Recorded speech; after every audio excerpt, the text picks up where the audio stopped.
guys, it's Stacy Goggins, and I'm back again to do another one of our homemade art projects. And today we're hanging out again in the kitchen because that is where I have one of my many junk drawers. So today's project is going to be focusing on using playing cards for a collage project. So I was cleaning out my junk drawer this spring and realized that I had decks of cards that were not a complete set. So we're going to be taking advantage of that and repurposing them into a collage. So here are our list of supplies. So a deck of cards. Obviously, we don't need all 52. So if you've got an incomplete deck, you can work with your collage with just a few of the playing cards. You're going to need some scissors. If you have a hole punch, that is also a great tool to have for this project. You're going to need some sort of paper. If you have cardboard, something that you can glue your design, your collage onto. And then you're going to need some glue. Now, if you only have Elmer's glue, that's fine. If you have craft glue, that's better. If you have a hot glue gun, that is even better. That's what I used for my project, and I just used a low temp hot glue, and it worked great. If you happen to have paper punches, those are those really cool things that you use essentially like a hole punch, but they cut out or punch out different shapes. Those would also be great to have right now for this project. I did not use any of those in my project, but if you happen to have them lying around, that's great. Also, when you're done, if you want to add details using markers or even watercolor, that's an option as well. So here is one of my completed projects for you. Now, these are just using the playing cards, just using scissors, and just using the hole punch, but still working on creating some very interesting shapes and positive and negative space. So when you're designing your composition, I want you to think about that. How can you manipulate your cards? Thinking about space, thinking about shapes, even just repetition. So you can see in the corners of mine, I did do some symmetry just in those corners. Now it is not symmetrical necessarily, but I did think about that. Think about how could I create some repetition throughout my collage. So let's go ahead and get started. I just am going to show you a couple of ideas or suggestions, but as with anything, you are the artist, you're in control. If you want to use fronts and backs of your cards, or if you want to use cards from different decks, that's also might make for an interesting composition. That would be great. So first of all, start with your playing cards. Now again, this was just a deck that we had that was incomplete. And then I'm just using, again, just some scissors to do most of my work, okay? Now, what I did love and what I'm gonna show you is how to make some interesting cuts to where you can intertwine your pieces together. So if you take your playing card, I was actually very much inspired by some of the designs that were already on my card. So thinking about how can I use maybe those rectangles or those circles. Also thinking about, do you want to just stick with one shape or multiple shapes? But I kind of started just with playing around with what designs were already on the card. So the first thing that I did, and a lot of mine, was I just trimmed off that white border. I didn't necessarily like it.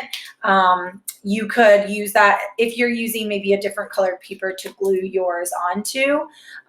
You might like to keep the white border attached, but I went ahead and just kind of cut mine off.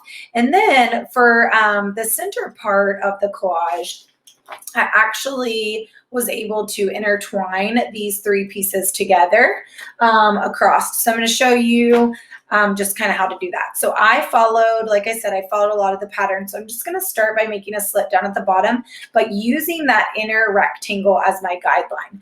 So I'm just starting and then cutting. So I've made my first, you can kind of see. So I'm just following that line to get my rectangle shape. So I have one slit left in that to be able to kind of intertwine those pieces together. So looks something like this. Okay, so it's just disconnected down at the bottom. Now, I will tell you, don't throw anything away. So as you're cutting some of your cards, you might not like a certain shape, but don't get rid of it, because I found that a lot of my little shapes at the very end, where I was just wanting to fill some space, ended up coming from just scraps that I would have otherwise just thrown away. So don't throw anything away until you're completely done. Also, you might want to think about, as we are just making a collage, you can make a mobile with some of these if you wanted to create your deck of cards using your deck of cards that you can hang on display through a mobile. Or you could also create some three-dimensional work with your deck of cards too. So there's another one. I'm going to do one more just to show you kind of how I intertwined mine, and then just give you kind of some suggestions. But really, your design is yours. So don't feel like you have to do any of these things. Just like you to be thinking about utilizing, again, just the materials that we have in our house in a different way. So otherwise, a deck of cards that was missing pieces we weren't using, obviously. So it was a nice way to just repurpose again. So I'm going to cut this very last one. And again, I'm just following those lines. So I now have 3 disconjointed or slits, and then I can just go ahead and connect them together like this. Okay, so I think it's pretty cool how they look when you go to collage them on your paper, but thinking about how you can manipulate them to show on your collage, how you can make something an interesting shape when you go to glue them on. You could also even be thinking about starting to look like almost letters, so maybe even thinking about spelling out something when you're doing that as well. Now, some of the other things some shapes. So if you want to make something that's maybe a little bit more intricate, you can also draw it out first on yours. On your deck of cards using a pencil or a pen so that you have a guideline. Now, if you want to do something like that, what I was just showing you, the first step is, if you're doing some sort of spiral, the first step is to just go ahead and again, if you want to draw it out first, you can. But we're just kind of going back and forth, and I'm just following my pattern. So I'm going just up my short side. So this would be just a tiny little cut, and then following it again down my long side, each side just kind of coming in just a tad, okay? But the problem is, if you just leave it like this, you can see it looks really cool.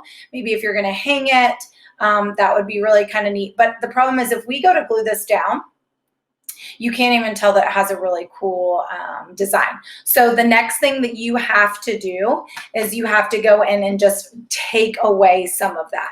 So I'm going to go in and I'm following the same cut. So if you look very carefully, all I'm doing is I'm just carefully following the same cuts, but I'm taking some of that out.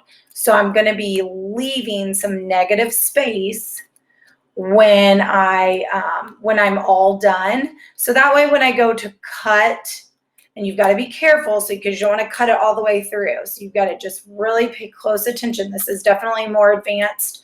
But if you are up for the challenge, I definitely suggest you give it a shot. So just make sure that you're just being very careful. You're not getting too close, and you're going to follow it all the way until you get to the very last cut. Now, the very last cut, so if you look really close, let's see if I can get it to show you. So if you look really close, all I'm going to do is just then make a horizontal line so that I can actually separate those two. And you'll see that I can then pull out that other design. So they're still kind of intertwined. Let me get it out of there. Okay, so now we have 2. I'll turn it this way.